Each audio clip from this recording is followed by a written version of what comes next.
Thank you, everyone. So our next speaker, you and I remember him a little bit different. You remember him as the 5-time USWA Southern Heavyweight Champion. I remember him as one of the best parts about Christmas Eve at my grandmother's house, because I got to hang out with him and his older brother, we call little Jarrett. You remember him as the 5-time NWA World Heavyweight Champion. I remember him from the cruise that my mother took us on when we were kids. I got in trouble for ditching my mom in order to go snorkeling and chase my older cousins around. You remember him as the 4-time WCW World Heavyweight Champion. I remember the time that his stepmother, my Aunt Deborah, threw a Halloween party for us. We got to go bobbing for apples and sticking our hands into bowls of grapes in the dark, and she said, "Rock balls." You remember him as the 6-time WWF Intercontinental Champion. I remember him as the guy that lost that belt when he got beat up by a girl. Y'all remember that too? I remember him as Jeffrey. You remember him as the 2018 WWE Hall of Fame inductee, JEFFJARRETT.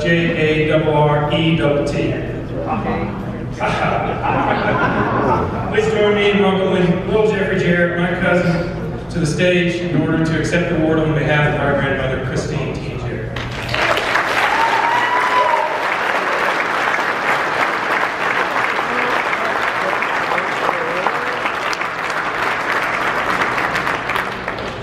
Good evening. Thanks for having me. Thanks to all our Art Club. I'm going to go ahead and get it out of the way. I'll get emotional. Here I go. Talking about my grandmother.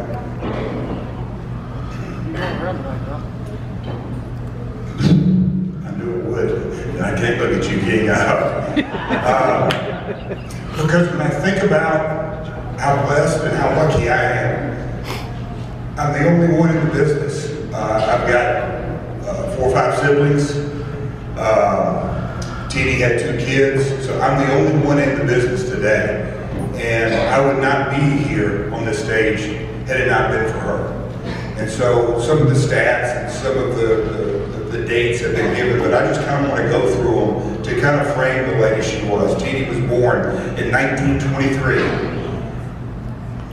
1923, when I say that it's just a different era and a different time. At 23 years of age, she's a single mom of 2. She's the middle child of 5. And I'm going to use this word throughout, and it won't be long, because Jerry knows this better than anybody. She used to get mad at me, and I'll do a little sidebar. In Louisville Gardens, we'd have 3 matches intermission, 2 matches in intermission. The King's always on last. I'm on semi-main event before that, so I'd go shower and come up the stage.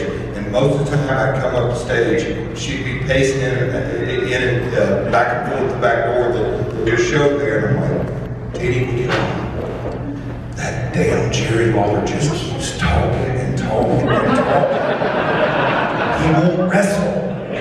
Anyway, that was Teeny. So I'm going to try to make it as short as possible, because she didn't like too much talking. But the responsibility word that I'm going to use often. Again, single mom of 2, 1 of 5 kids. She took the brunt of responsibility. She was the breadwinner of her family at a very young age. She rose up out of, I just asked Aunt Carolyn, I said, "Would you consider it low class, poverty, or lower middle class?" And she said, "We never went without a meal, but that's about as far as I can say." So when I say all that to say, Teeny made it in a man's world when it just didn't happen. At 31 years of age, Columbia, Tennessee became her first regular town. That's about 45 miles south of Nashville, Tennessee.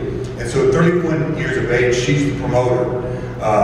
Again, King, I'm going to tell on you, I was having lunch with him in Hart today, and we were talking about Teeny and all this, and Lawler looked over at me and he said, "You know, I probably can't share 90% of the stories that I remember about Teeny, because she was always on my ass about things, and this is probably not the room to share those stories with, but I'll let you leave it to your imagination." But I say all that to say, to take it back to Teeny made it in a man's world when it just didn't happen. At age 47, 1970, she started running Louisville, Evansville, Lexington once a month, again, as a promoter. You know, nowadays you just think about the women CEOs of the world, but this is in a man's world. I just, to this day, really can't wrap my head around what she did. Making Louisville, it's about 175 miles from Nashville. Evansville's about 150. Lexington, so anyway, we would do around 2,000, 2,500 miles a week, give or take. Teeny did this, but never had a driver's license. She always, yeah, she literally, so she took the responsibility of, she would have a driver, but that driver also was a family member. It's always been a family business, selling tickets or whatever. She put them to work. So she always viewed the business, and I'm going to get to the stories in a minute. She always viewed that this is one of the biggest, or the biggest blessing she ever gave me. I look at my dad as sort of my coach, and from the creative perspective of things and growing up in this business, again, I'm super blessed to have those two people in my life. But Teeny was my mentor on the business side of things. She never viewed it anything other than this is a way to provide for her family, and she did. At age 54, that's when she joined my father. So think about that for a second. She joined my father, which means my father left Nick Goulas and started promoting on his own. When he left, Teeny didn't go with him. Can you imagine that Thanksgiving? But again, it was a business. My dad made a business move. Teeny thought it was best to stay with Nick. Later, it turned out they got back together and started work together. At age 69, she ran her final shows in Louisville and Evansville and called it a career. And then in 1998, she passed away. But I just can't tell you the life lessons that she taught me about responsibility. And me getting emotional, man, the reason it touches me so much, it's really made me who I am today through my ups and downs, is learning responsibility. And I was flying out here today, and I couldn't put notes on my phone, and I started doing that. But I was, like I usually do, get a legal pad out. I was just jotting down different things. And it just hit me. There's the message I'm going to give tonight. Responsibility and a legal pad. When I was 14 years old, I got in the back of her big Cadillac or whatever it was, and she had the driver, and we drove up to Princeton, Kentucky, a little spot show, and we got out, and they're called window cards, we called them posters, and we went around the town square and went everywhere we could to hang the window cards. And I had to write down every store we went in, and we went back and we ran the show, and she said, we're going to thank them to letting us put the posters up, and then we're going to take it down for them. We were going to take the responsibility and take it off of them, but we're just not leaving stuff in their store. She taught me how to go in and look somebody eye to eye. A 14-year-old kid asking a business owner, hey, can we hold this, can we hang this wrestling poster in your store? That wasn't an easy job, and it certainly wasn't easy for a 14-year-old, but those kind of things, teaching me to have eye contact with a business owner and asking them for shelf space or window space, it was a responsibility. Another story that I'll never forget, and I like to tell this, whether it's a podcast or interviews, tell me your first job in professional wrestling. I said, this is an easy one. There's another spot show, Russellville, Kentucky, it's about an hour from my house.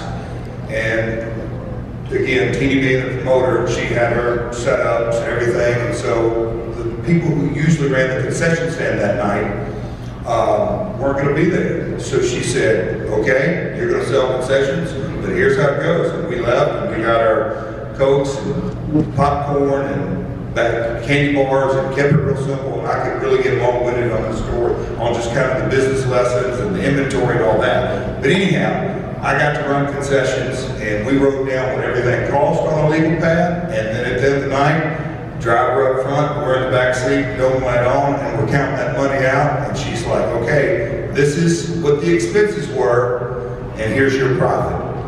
And I can assure you, my buddies were cutting grass and making 50 bucks a week. She handed me $116. I said, sign me up. I love this business. But, yeah. You hear different folks say, you know, your career and work-life like I truly feel like I've never worked at a day job in my entire life. To get into this industry at 18 years of age, Lawler, I mean, I look out at Tommy Rich and Doug and his family, and Kevin Sullivan and J.J. Dillon's here, and just all the guys that I got to watch on TV. And J.J. Dillon sending in a video, and he's managing Kamala, the young Ugandan giant. And I'm still not smart to the business completely, but I damn sure wasn't smart. Like, where did they get Sugar Bear Harris? Oh, he's from Mississippi. When they told me that later, I'm like, what? He's not from Uganda? But anyway, the magic of the industry. And then the final quick story I'll tell you is, and again, this is something that I got into the business. I've been in the business about 2.5 years, and we put a lot of miles on our cars. And she always traded her car in every 3 years, and just the time it was up, she knew that I was looking for a car, and she said, I'll sell you my car, I'm getting a new car. And I'm thinking to myself, the 20-year-old man, I'm like, right on. I get my grandmother's car. I know she's going to give me a good deal.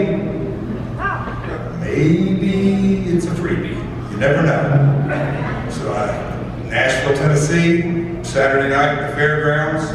The match, the little dressing room that I've ever seen Andy Kaufman do his interview from the little box office and cussing out Jerry Lawler and I'm going to sue in the Nashville. Anyway, he was in that little room because that was where ringside tickets were sold. She called me in there and she said, I've got a legal pad and here's a pen, we're going to write this down. And I'm like, okay, we'll kind of go through this exercise. And she had me write out whatever it is, starting February, March, April, May, and the date. And we wrote out 36 lines, a 3-year payment plan of $500 a month.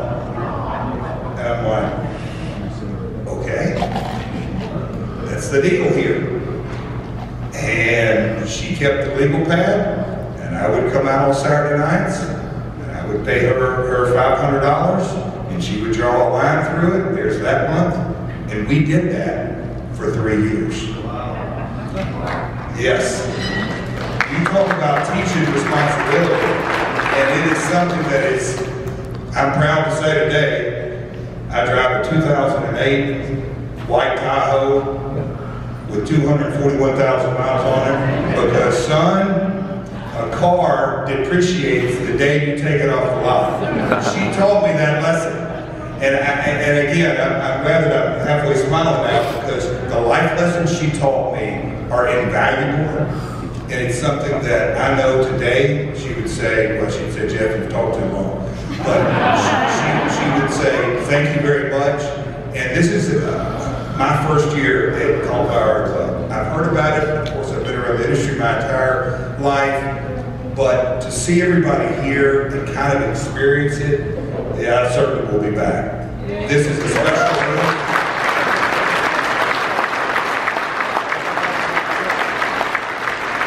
Again, I have been given the blessing, and I'm not going to get up on my soapbox, but the things, the gifts that have been given to me, and Teeny started with this, and of course my dad, and Lawler, and Jimmy Hart, and everybody I've named, they, which turned into we, have never looked at this great industry other than it's a business and do what's best for business.